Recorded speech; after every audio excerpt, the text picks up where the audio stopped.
Just one more for Coach Pryce. How satisfying you know with the turnaround in Cumberland? You basically struggled with the team for the first 2 seasons, but now things coming to fruition. Just should tell me how satisfying is that for you? I want to tell you, we were on a good part my first season when COVID set in. We were tied for third at the time where COVID came in, and COVID really set back a lot of the clubs in Clarendon, especially Humber Lions, because during that period when there was no football, a lot of players had to find other income.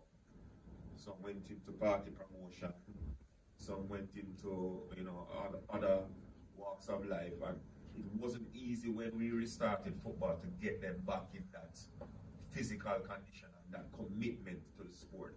I think since we have come back from COVID and we have been having the opportunity where we can practice properly and prepare properly, I think that a lot of the older players are responding well and they are assisting the young players in their development. And what we have is a good camaraderie where we are gelling both the youngsters with the older players, and we are getting a good gel with these players. And I think that step by step we are improving, and we are looking to keep ourselves in the top 6. And just like Lonnie did last year, he beat us by goal difference and coming 6th and ended up winning the Premier League. So we must have aspirations that if we stay in the top 6, we have a chance of winning the Premier League. And there's an old adage, you have to in it for winning. So what we want to do is try and remain in the top 6, and then we'll see where it leads us after that. I was going to ask you if this was going to be the year. I know it's going to be tough, but I think this year could be the year. When you look at teams like Harborview, Arnett Gardens, Mount Pleasant, Cavaliers, it's not easy.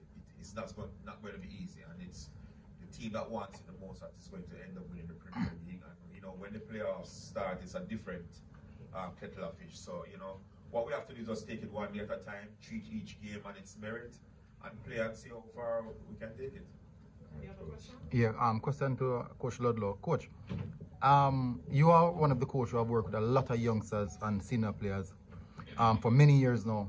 What's your view or your point of view on the level or the quality of players over the time period? Have we seen an increase in quality or the quality of decline? I think I would say a decrease in quality.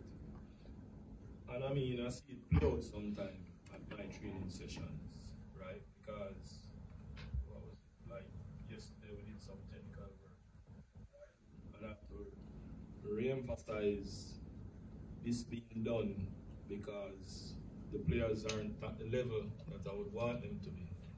This is an observation that I would have made over time, not only at my club alone, not only at the school that I used to be either, right? And that's why I keep insisting that the development and the coaching that takes place at the younger level is very, very important. Only the other day I was saying to Mr. Jardine that these U10 and U12 competition, I think they should be played and there should be no winner for these competitions. It should be all about development. So that when they get to the senior level, we don't have to be having this problem that Teddy talking about, whereby they're not defending properly, or Coach Pryce talking about the players not being able to score goals because they're just not technically gifted to do it. I mean, we look inside of the league. Who's the player that you're really going to leave your Sunday dinner on a Sunday to go and watch? You don't find many players like that. Teddy used to be one.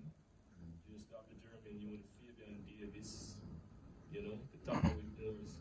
Where are these kind of players being churned out? I mean, no offense, but I kind of realized that the promotion of this game is centered around a 17-year-old untried schoolboy, right? To me, it's a slap in the face that we don't have a lot of more senior center forwards or senior gifted players. And when I say senior now, I just mean older, because that player could be like 23, 24 or thereabouts. You understand? As I said, nothing against this player. He has done what he has been asked to do. But I mean, there should have been other players that should have been superseding him, with the performance. But I think that the players nowadays, albeit with this abundance of academies and youth stuff, the emphasis just seems to be on just win, and collect money, right? And I think that's where the problem lies. I remember coaching back in the day, I spent a lot of time on technical stuff. Control pass, kick, square. Square coming like a last art. A lot of time I have to tell my players about this man. When it comes to crossing a ball, you just do it like it's nothing. I have to tell my players about that man when it comes to dribbling. Because that in itself is a skill as well. You understand? And I don't find a lot of these players being able to take on these kind of skills in a manner that you really crave for them. But it's a question any of you can answer. I agree. Monday night at the game, I was saying, so having the conversation with Living, and I tell him that I think Jamaicans in general regarding football, they have it confused regarding development. I tell them, I said, there's no high school with development. Development is for if you have kids. 3-year-old, they send them to early childhood development. That's all. So they have it really twisted when we think that schoolboy football is and the league is for development. That's not what it's for. But then now you have YouTube people teaching themselves to do everything. If you're in the sport, is it the onus on you to be finding ways to perfect your craft and not just what you do within a training session? That's a major pet peeve that I have. I mean, I'm glad you bring up this subject because I feel very strongly about it. I believe that in Jamaica we have an over-dependence on schoolboy football to unearth talent, and it's rubbish. It's absolute rubbish. Schoolboy football is extracurricular activity.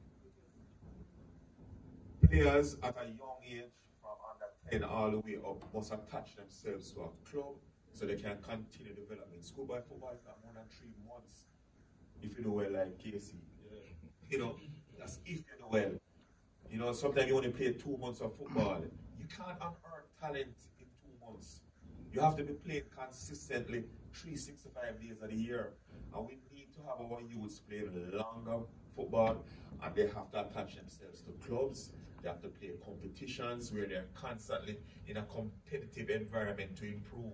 We can't unearth talent just by going into schoolboy football and choosing 1 or 2 players.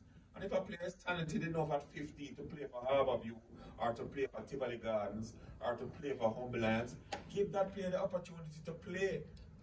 That's the only way he's going to develop and learn the game properly. So our over-dependence on schoolboy football is one of, I think, one of the problems that we have with the sport at this point in time, because we're not doing enough coaching at a younger age for longer periods of time. And as clubs, that is what we have to re-emphasize in getting these youngsters to play for a lot longer period so that they can develop. So that when they come to Luddy and when they come to Teddy, they don't have to be teaching them how to control, teaching them how to turn, teaching them how to kick the ball to goal. They should have already accomplished that and know what to do when they get themselves in that position. But then as coaches now, we have to spend a lot of time teaching that to players. So that is one of the pet peeves I really have, and I hope it changes sometime in Jamaica in that 2 distant future.